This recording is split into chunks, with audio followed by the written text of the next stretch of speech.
People, go and find your Ferrari fan friends.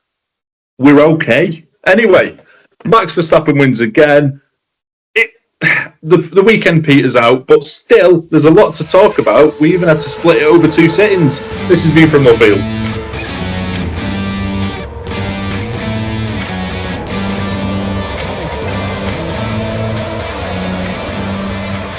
Hello and welcome to this week's episode of VFL. We are obviously discussing the 2025 Austin Grand Prix, the US Grand Prix.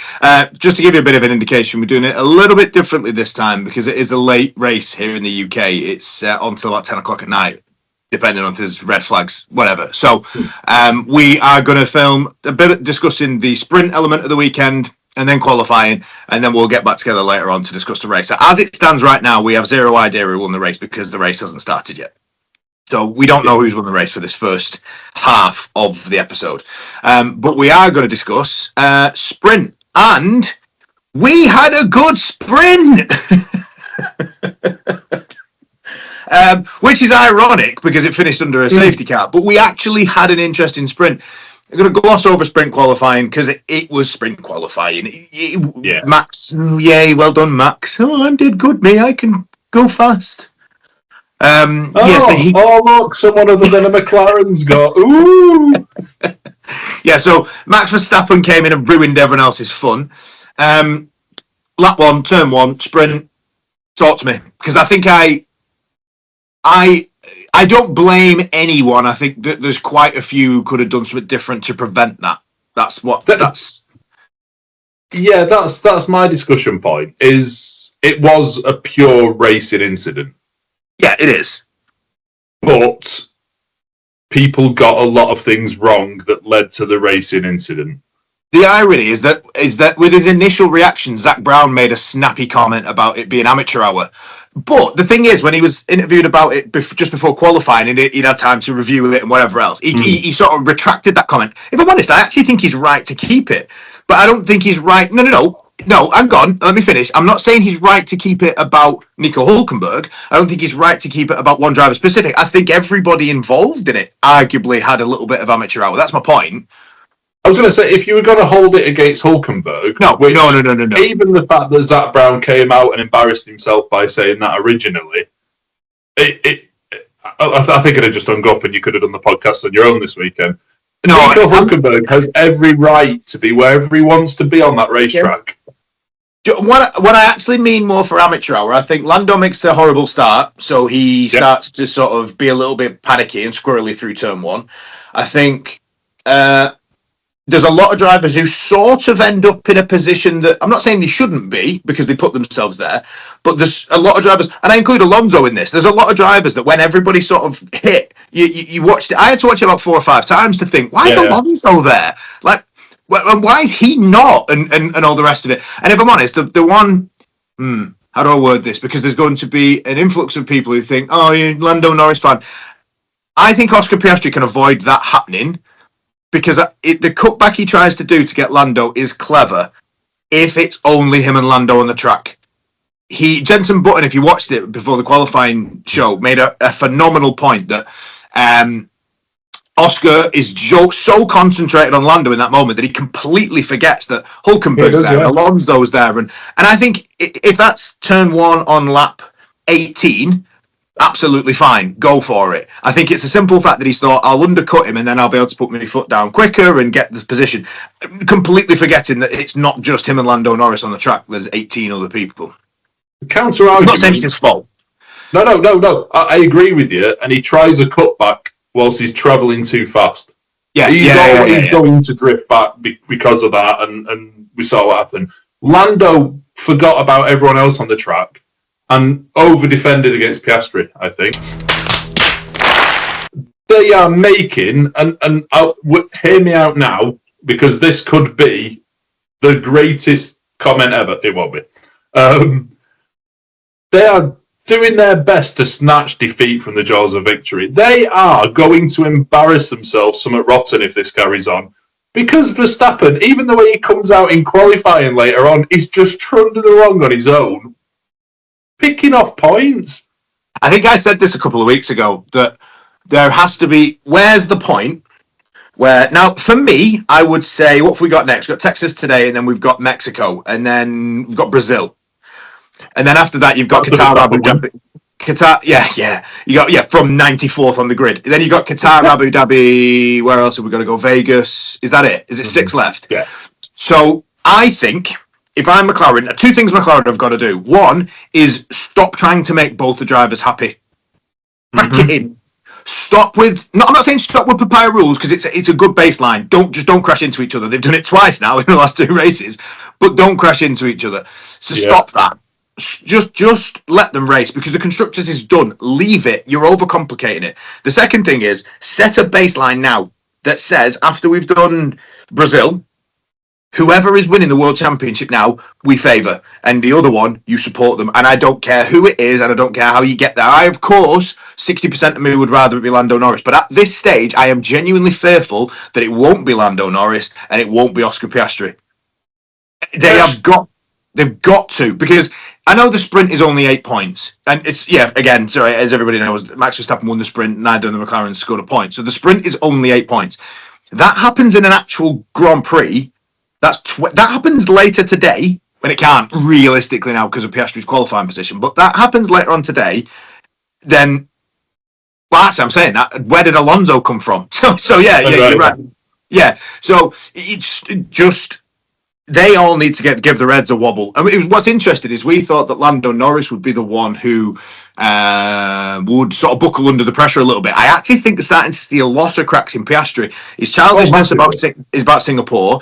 I'm not saying the race incident was not Piastri's fault, but I do think there's a lot that you've got 2 drivers who are proving that they've never won a world championship, and there is a man who has 4 and probably will finish with a lot more by the time he's done, who is absolutely breathing down their neck. He smells blood, and I think we said this yesterday. Obviously, we didn't record it, but we were together yesterday. And the most frightening thing is a Max Verstappen that has absolutely nothing to lose, and he is the underdog. He has nothing to prove, nothing to lose. He can and we're seeing. I mean, he can go away though. Like, before we move on to something else, Max Verstappen, if you will ever come across this show, do one.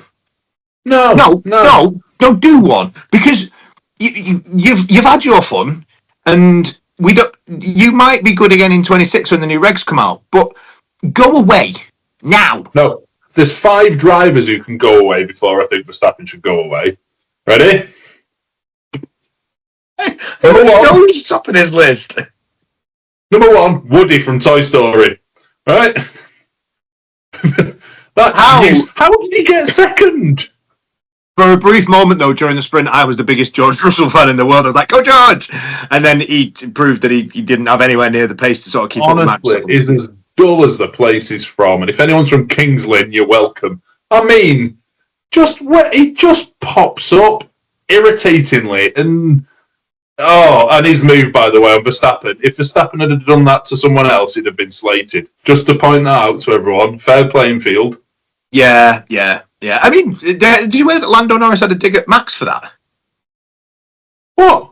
I don't know. I've only seen it briefly once. Lando's been interviewed in the pen, and he sees it on the screen behind him, and he goes, "Oh, it's just like last year." And I don't know if he's trying to have he didn't have any altercations with George Russell at Austin last year, so he's clearly having a dig at Max. But I don't know. It seemed. Oh, didn't Lando do it last year and get penalised for it and have to give the place back? Yeah. I mean, he did, but obviously Russell didn't have to give the place back because he didn't get it. So, the thing was, Russell ran both of them so wide. I think they ended up somewhere near Mexico City. That was honestly. It did. Like we said at the start of the episode, though, we actually had an interesting sprint, and it was a shame that it finished under the safety car. But we actually had an interesting sprint. People were trying to make moves. Hamilton, obviously, Leclerc messed up, and Hamilton got him back down the back straight. But even the 2 Ferraris. I mean, again, Leclerc pushed Hamilton so far out. I think he was in Georgia. He was in Nashville. It was ridiculous. I think by the time he came back. It was our geography of the States clearly isn't good enough for anyone who's at home going, none of those places are near to each other. But you see, that's how, Ferrari rules, because we do it properly, they didn't hit each other. But I mean, the sad thing is, as a Ferrari fan, and again, I'm a huge Sainz fan, so I was dead chuffed that he got a podium again. Hamilton would have got him. He was coming, and he was coming quickly. And that, to be fair, because Russell obviously wasn't going to do anything to Verstappen, so the only interesting thing that we still had left to sort of to settle in the sprint was whether or not Lewis would get Sainz. And yeah, and there was a part I prefer Sainz to Hamilton. I respect Hamilton a lot, but I prefer Sainz. I just like him more. There's no real reason, but there was a part of me. There was a part of me that really wanted to see that fight. I really wanted to see what that could have been. And you know, like you said, it was a shame that he didn't get the chance, because that would have been a real confidence boost for Lewis, I think, as well. Yeah, I mean, following on my 5 list of people who can go away. Oh, sorry, yeah. No. Just because it leads up to the other things that happened. Lance Stroll can go away. He tried his hardest to take himself away, I think, with that move. How obvious has it got to get that Lance Stroll is not a Formula One driver? I weirdly enough, I watched the Bahrain episode that we did, our first ever episode, and we were. I won't criticise anyone. Yeah, we were very polite in saying that we just don't think he's good enough for the sport, but well done. Now you fast forward 6 months and it's changed. But I mean, it's appalling that move. He's got no right to do it. No. At all. It's appalling. And then when he's only got 3, the biggest thing that shocked me, the biggest thing that made me question if he has a brain cell, was the fact that he then tried to continue to come back onto the track with 3. What did he think he was going to do? It was going to magically attach itself. Because that was the big shock that got me. I wasn't genuine. My initial sort of anger towards it wasn't the crash, because when you watch it in real time, I thought, I sent it. Why not? He's a racer. No, because I'm saying when I first saw it, you didn't see it. I don't think you saw it. You certainly didn't see what you saw in the replays. So I thought, why not? Steno always used to say, if there's a gap and you stop going for it, you're not a race driver. So I thought, why not? And then when I saw him drive back onto the track, I thought, what are you doing? We criticised Gasly. I can't remember what race it was, but Gasly did it, and we criticised him. That is beyond stupidity. Like, that is so unsafe that I genuinely, he's not good enough to be in Formula One, but I hope he is reprimanded badly for that, because a 5 second grid penalty. But that's for the move, isn't it? I hope to God he gets reprimanded a lot more for the fact that he's tried to enter a live track with 3 wheels. That is for me, it's unforgivable. That has really bothered me. Yeah, it really annoyed me that yesterday with Lance Stroll, because it's idiotic. Like, what are you doing? Seeing him on the track annoys me. Same could be said for Russell, but you don't usually see him. He just pops up like a boil. There's a flip side to your George Russell hatred, and it's the fact of fair play for being in and around the position where he can take credit for getting second place. I just don't know how he did it again. I stand by what I said the other week. He will not be a world champion. I'm sorry we know we work with some people who are big George Russell fans on this show. Like, I know, I'm sorry, but he won't. You don't win a world championship just by being there to feed on the scraps. Especially not the minute, because nobody mentioned Max Verstappen in this world title chase, I'd say a month ago. And now all of a sudden there is we did. But now all of a sudden there is a genuine fear. I say a fear for me. There is a genuine fear for me as a McLaren fan that he will win this. And you will not see me on this show for about 3 weeks, at least, if Max Verstappen wins this world championship. I will go into sulking. I will go into hiding. I will cry.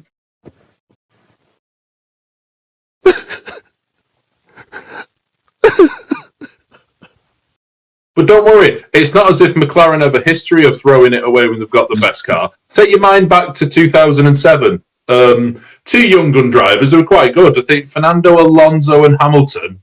They were falling out, weren't they, squabbling all season? Remind me who won the championship that year. What I'm going to do in a minute is, when I go to edit this, I will put something over my mouth. But I'm not going to for this. I'm going to say this.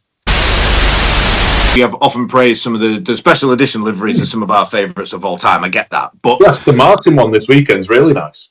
It's not special edition if you do it every week, though. Half of the grid has got a new livery. And someone tell me why. What is Haas? Haas I will forgive. That's it. home team, Stars and Stripes. Nothing to do with sponsorship. I'm talking to you, McLaren and Gemini. I'm talking to you, Aston Martin and Aramco. I'm talking to you, Alpine and that Brazilian bank or whatever it is. I'm talking to you, Williams, who, although it's a clever idea going back to the 2001 livery, because that's when Atlassian was created and that's the whole point of it, it is still being caught with your pants down, in my eyes. You have sold out. On the Williams one as well, someone would have pitched that idea and said, do the same livery that you had in 2001. And someone at Williams went, why? We weren't good in 2001. We were okay, but we weren't good. You're not harping back to the 1996 Williams or the 93 Williams or the 94 or whatever. You're harping back to an okay car. I got really happy when I read that because I thought, thank Christ, they're going to have this HP badge off the back of ours. And that wasn't to be. No, we got stuck with it. But no, I just think it's got to the point now, and McLaren have become worse for it at the moment. No, they haven't, because Ferrari's Miami livery will forever be the most embarrassing thing. Yeah. But Gemini have come along, and so you're going to wear this silly pearlescent colour scheme in Mexico as well. Yeah. You've got more important things to do. You're spending so much time looking at a Red Bull where you should be looking forwards because you are the best car. You are still Formula Rocket Ship. This could be more embarrassing for them if they don't score any points or any race wins in these two races for them and Google. Then, I'm sorry. And by the way, and that racing bulls with the turtle shell. Terrible. If someone can explain that to me, it's terrible. Yeah, grow up. Speaking of McLaren messing up, just before we do brief pause before after the race, I think Piastri needed the night, I think, didn't he? He needed to get away from the racetrack yesterday. I think that obviously the sprint, not said it wasn't his fault, we've said that, but the sprint didn't go too well for him, obviously, and then qualifying, he just couldn't dial it in at all. And I mean, Lando couldn't either. I think both of them had the same sort of on the same back foot with regards to having to fix the cars and whatever else. And by the time Q1 started, they weren't ready. Obviously, they did manage to. Of course, they did. But but Lando's dealing with that better, and Piastri's just not had a good weekend so far. I think he needed to go away from the track last night, do whatever he's done, chill out, read a book, whatever. Now, I am not saying that Leclerc is going to be up for a race win today. I've given up that dream already this year. I gave it up probably testing just before the start of the season. But Norris is in a trickier situation here than Piastri, in my eyes, coming onto the race. Does he attack Verstappen? And we know, we know how that can go because you poke the bear and he's going for you. Or does he sit there and watch? Now, if he sits there and watches, thinking, well, making up time on Norris, on Piastri's championship, Verstappen's too far away from me if I keep finishing here, kind of argument. Charles will have a go at anything that he can have a go at this weekend. Yeah. He wants a podium, he wants a win. And there's two lunatics around Norris, is what I'm saying. Two very frantic, and that Ferrari's fast in a straight line. We know it is.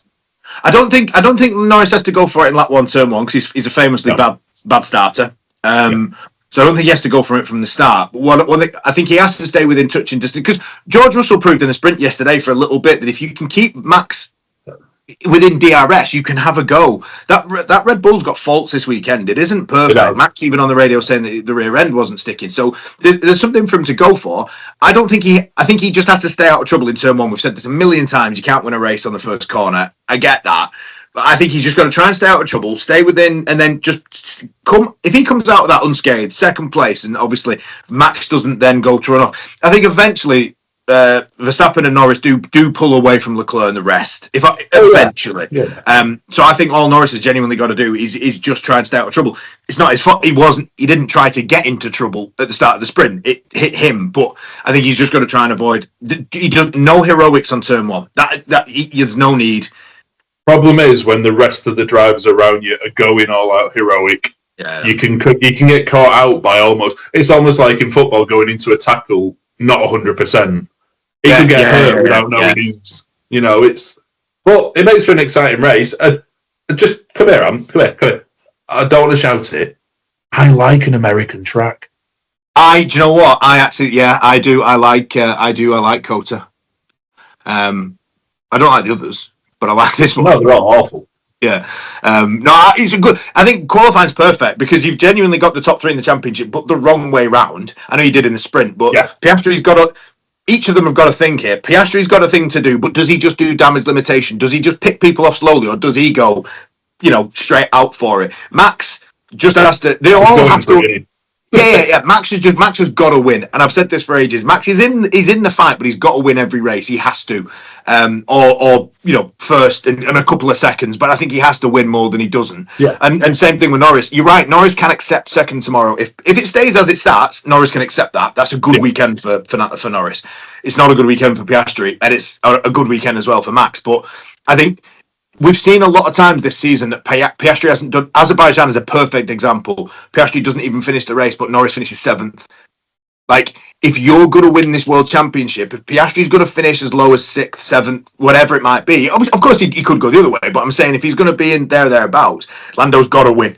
It has to be. You have to take full advantage because Piastri has not given you this many chances. He's done it a bit recently, but he hasn't given you this many chances in a season. You cannot waste them. So I think it makes for what is going to be such an exciting race that they're all in. We are seeing it the way that a neutral will want to see it. Verstappen and Norris as the front two. We've seen what those two do to each other before. You've got your unknowns, like you say, sprinkled in around Leclerc and look. Russell, where's Russell starting? He'll finish second. That's the reason I'm bringing it up. He'll finish second. I think he'll finish second somehow. Yeah. Oh yeah. Without anyone seeing him. It's like, do you remember Dick Dastardly on Wacky Races when he'd just come from behind a rock and just win the race? That's what George Russell is. Dick Dastardly. It's like having the road all to ourselves, right, Muchie? Following on from the Wacky Races yesterday, Dick Dastardly has disappeared again, but Peter perfectly. We are live. It is really late. I'm having to keep my voice down because I might wake Laura up, who's watching what we expected from a full race. Let's be honest. It's not been the greatest. But like Phil says, we are filming the second part of the video, and again, just because of timing, because it was a late one here in the UK. We are just on lap 51 at the moment. I've got my laptop to my left. We're just on lap 51, and at the moment, we've got Verstappen is about 3 days in front. Norris has just chucked one up the inside of Leclerc, and he's done it. But Leclerc's done the switcheroo. He's got him back. This is and to be fair, Verstappen's about 4 years in front. And the only thing we've really had of any interest is this Leclerc-Norris battle, which has been interesting. I texted you earlier saying that Leclerc's doing my head in. He's still a driving from both of them, though, hasn't it? That's been the sort of the highlight from the race, I guess. It has, and one thing I do want to point out, obviously subject to change because this is still going on as we're talking, is Ferrari have got a strategy right. Yeah, do you know what they have? And just whilst you're saying that, Norris is within 3/10, going down the long back straight. He's taking the inside line. He's got him, so Norris is up into second. But if it's true what Norris was saying earlier, he is not liking those softs at all. So I still wouldn't say this is over. Obviously, I'll keep you posted on what you just said though. With Ferrari, yeah, you're right. I do think Ferrari have absolutely got this right. I think starting on the softs, that start from Leclerc, by the way, you actually touched on it earlier where you said Leclerc sort of almost got nothing to lose and he can almost be a bit gung ho. Fair play to him because it was a cracking start. That I actually thought Norris got a decent start as well. It was much cleaner than the sprint yesterday, wasn't it? And sorry again, I will keep doing this because, like I say, we're on lap 52 now. Radio messages just come through to Leclerc saying, "Keep the pressure on." Reminder: Norris has obviously got his 3 strikes, so the next track limits infringement for Lando Norris is a 5-second penalty. So it was a good move actually. They're just showing a replay of the one into turn 1, and as we said from the sprint, Leclerc doing the switch around and then taking the inside line and getting the foot on the power earlier. What Piastri tried to do in the sprint, but obviously there were other cars on Piastri very quickly. Whilst because I don't think anything's going to change for his race considering where we are. where's it been? He's in fifth. He's 6 seconds behind Hamilton at the minute. I mean, what did find was interesting was George Russell kept coming on the radio saying Piastri's slow, but wasn't catching him in the slightest. But he's pulling away from you, George. You can't just magically jump him. You need to overtake him. Try that. It made me chuckle that when Russell, I think before the message he was like 1.4 seconds behind, and then he said that, and then it went to 1.8, and I thought, what is your goal to be slower, or I don't understand what you're trying to achieve. One thing I did actually want to ask you, because I know this is going to make you you're going to struggle to say this. What's Carlos Sainz? Because it's the only retirement we've had so far. It was silly. It was a long way up the inside, but it's not where you overtake. It's just not. So, yeah, shouldn't have done it. Naughty, really, but he's done a few of them this year. I mean, I know he locked up, so there is an element of sympathy for him that he locked up. But yeah, you don't put yourself in that position. The other interesting one was, I can't remember who it was on, but Ollie Behrman, when he just... Tsunoda. Yes, it was Tsunoda. Yeah, when he just absolutely... By the way, I don't know what I've missed, but all of a sudden Norris has got a 2.5 second lead over Leclerc. So I don't know if Leclerc's tyres have absolutely gone. I mean, and to be fair, you were right actually, because again, I've just looked at the ladder, the track positions. Fair play to Ferrari, like you said, because I think they've done this right, and also Hamilton. I think and I know they criticised Leclerc for holding up Hamilton when Leclerc was just about to box to get off his softs. No, I'm with you. And this is a really good weekend for Ferrari in regards to the constructors with Mercedes. I'm assuming they will leapfrog them now. Thinking they were 8 points, but you don't. No, we'd have been 4 behind if Leclerc would have been second still. Right. But the thing is, even because Max and one of the Crash twins is actually in the points as well, but all 3 of them are going like this in the constructors now. It's getting very close. More reason for Red Bull to back Verstappen, which is just what McLaren don't want. I thought it was interesting. Red Bull must be 7 points behind you, and or when they showed. I don't know if that was a live table or if it was before. It was a live table, yeah. But what's really interesting is that's Max Verstappen is 7 points behind you, isn't it? Really, to be honest, like that's not a criticism of Ferrari. Max Verstappen is 7 points behind Ferrari in the constructors. That is mental because he's not had a teammate for the majority of the season. That's a fair play to Tsunoda for today, actually. In his defence, 7th isn't terrible. From, what was it, 13th, 14th on the grid, something like that? Yeah. So 7th isn't terrible. It just feels like a race that's given nothing, this one. Barring Norris and Leclerc. Yeah, and to be fair, I think we've said this a lot this season, that there's been a lot of poor races. I don't think it's been poor. I think it's been intriguing in the little bits between Leclerc and Norris. Trying to figure out what's gone wrong with Piastri. He seems to have been managing tyres for the entirety of the race. Max back to his absolute vintage best. Oh, isn't he? Yeah, I mean, this is concerning because what they've done with their aero package in the last couple of weeks is incredibly infuriating. I think he goes now, is it 40 points? I think if it stays with first and fifth, he goes. But I did say to you, though, before, to be fair, and I stand by it, because Verstappen's been dominant today. If Piastri was going to finish second or fifth, I said Norris has to go for the win, but second isn't the end of the world. Yeah. I think what I said earlier, and he's not been in a position to go for the win today because Charles Leclerc is really, really annoying and he's ruined everybody else's race and he's made it boring. Because Charles Leclerc has justified me saying that he's up there with the best. Do you know what I thought would be really interesting is actually that we'd be able to sit on this and have a little bit more of an argument about the Leclerc Norris thing. But ultimately, I agree. He was defended magnificently. The gap, just so you know, between Verstappen and Norris is 7.8 and Leclerc's now 5.1. So, I mean, I know he obviously had to come on to them mediums a lot earlier, didn't he?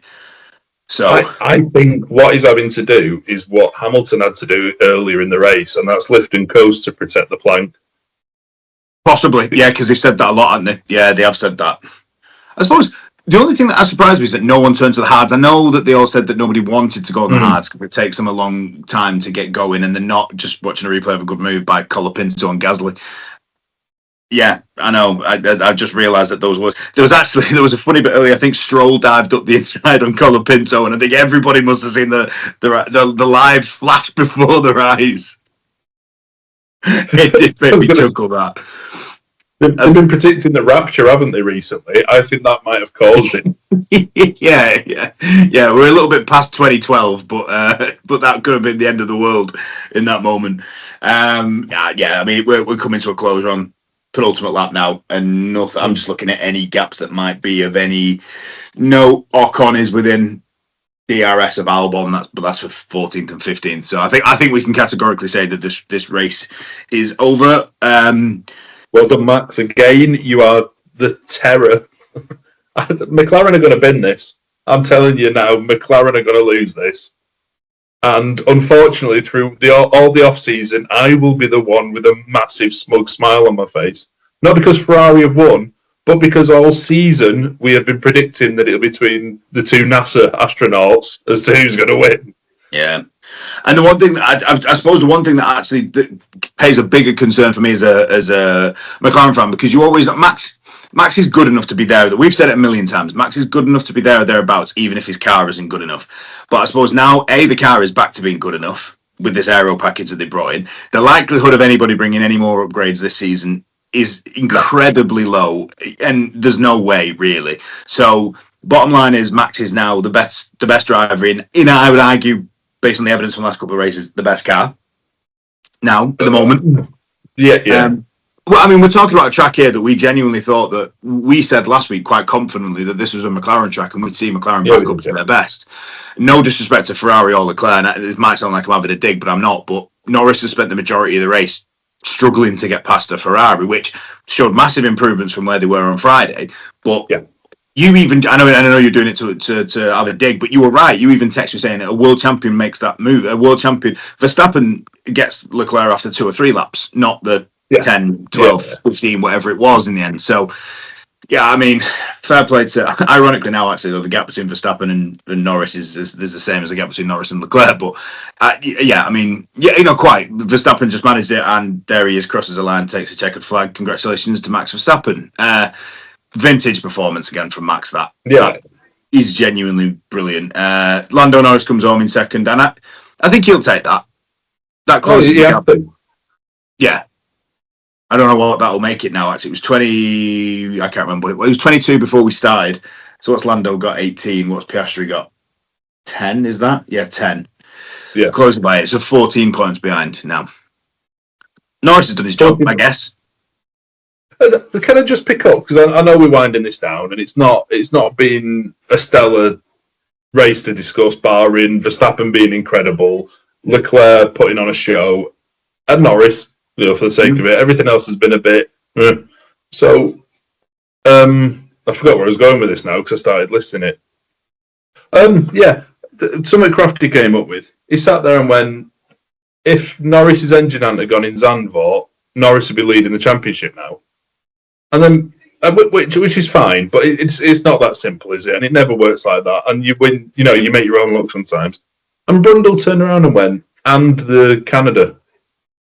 Well, I'm sorry. You drove up the back of Piastri. You had a choice there. If you didn't, you would have had the points. And that's if my uncle had if my auntie had a woohoo, then she'd be my uncle. Like you can't live in worlds of if so and so and if. I mean, ifs and buts. It's pointless. If Lance Stroll's dad wasn't a multi-billionaire, he'd be working on the carnivals. Yeah, or in McDonald's. I think he'd struggle to flip burgers, to be fair. But he'd drop them. Well, whilst we're obviously the plaudits are now coming in for Max Verstappen on screen, and again from us as well. Well done, Max. Cracking result that for you. I don't know if he got the fastest lap actually, because it would have been interesting that if he did, he'd have been the first person to get. If it is Antonelli, he's had that since about lap 1. He seems to have had it back.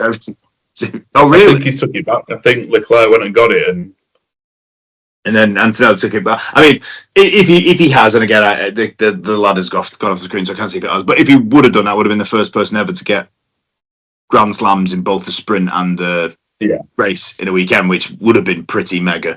This all to say from a guy that not too many videos again we were saying, where's the pace gone? Where does Max Verstappen, should he take a risk on a Mercedes move because the Red Bull's not giving him what he wants? And I said he'd stay. So what they've done is they've changed the team uniform, they've changed the breakfast cereal, and all of us. Oh, hang on. No. What they've done is change the person who asks those things. Yeah. You know what? Weirdly enough, and we said this at the time, he had to go. It was causing too much toxicity. Early days, I accept, but it's almost proven. If they come into next season and Hadjad does, as we indeed predict, takes that second seat, then and he's got a decent enough car, it's got to prove that the Horner going was time. I'm not going to say it was a great. He'd done everything and, blah, blah, blah. As we've said, praised Christian Horner in the past. But it's proven that it was time for him to go. I'm just trying to think of anything else that there is that's worth talking about from this Grand Prix. Oh, I'll tell you what. The most uninspiring team have announced the most uninspiring driver lineup and the most uninspiring piece of news this week. Well, Mercedes. Oh, yeah. Have they actually, sorry, I've missed this. Have they actually announced Antonelli? Yeah, I knew they'd announced Russell. But is it really anything to get excited about? I mean, I am actually, there's a part of me that's a little bit surprised on Antonelli. And obviously, if you listen to what Dr. Helmut Marko said, we will get an answer on Tsunoda and Red Bull at Mexico, which I think we all know what the answer to Tsunoda and Red Bull is. I think the only question mark is it looks like it's going to be Hadjar at Red Bull. It's whether, we already know it's Arvid Lindblad at RB. It's just whether or not it's Lawson or Tsunoda, and as it stands, I think you pick Lawson personally. But okay, so that is it for the Grand Prix. Wasn't the most exciting one in the world, it must be said. Now it does bring us up to one. It was. Look, we've had some horror shows this season, and it certainly wasn't that. Yes, I'd be fine. Moving on to Ant v Phil.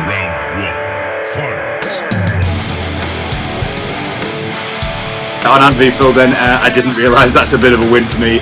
So 9-5 is the score now, then. Thank you for being honest with that, because I didn't know. So 9-5, 5 races left. Phil, I need 2 more wins, and you're going to look questionable, especially picking up a boy from school or thinking. Going to Mexico. Is that next weekend? It is next weekend. Yeah, so we go straight to Mexico. So we don't have a second weekend. We have to go straight to this. Going to Mexico. As a winner, I get to pick first. We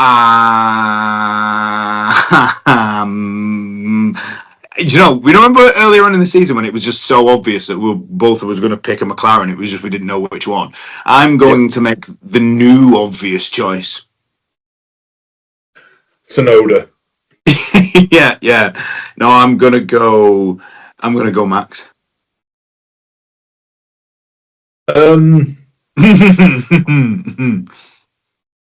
Right, considering I'm going to lose either way on this, I'm going to back Piastri to come back. Oh, can't? I picked in this race. It's going to be Lando then. Do you know what? We'll drop the rule that you can't pick Piastri if you want to go, because I'm not. So if you want to go Piastri, you can have Piastri. No, I'll go Lando. You go Lando. Although, based on if Ferrari can sort their qualifying pace out, no, I know, but based on the race strategy again, and if my auntie had a yeah. And if Norris hadn't driven into Piastri in Canada, he'd be winning the World Championship. Okay, so that is it for us. Again, it wasn't the most exciting way. We had a good weekend, but the race failed to continue that tradition. Fair play to Max Verstappen, closing the gap now. I think that puts him 40 points behind. We figured out the maths. Lando is now 14 points behind Oscar Piastri. It is getting tight and it's getting close as we approach Abu Dhabi. As for us, you will see us next week when we come to do the Mexico Grand Prix. But as for us, thank you for joining, and well done, Max. Yeah, bye.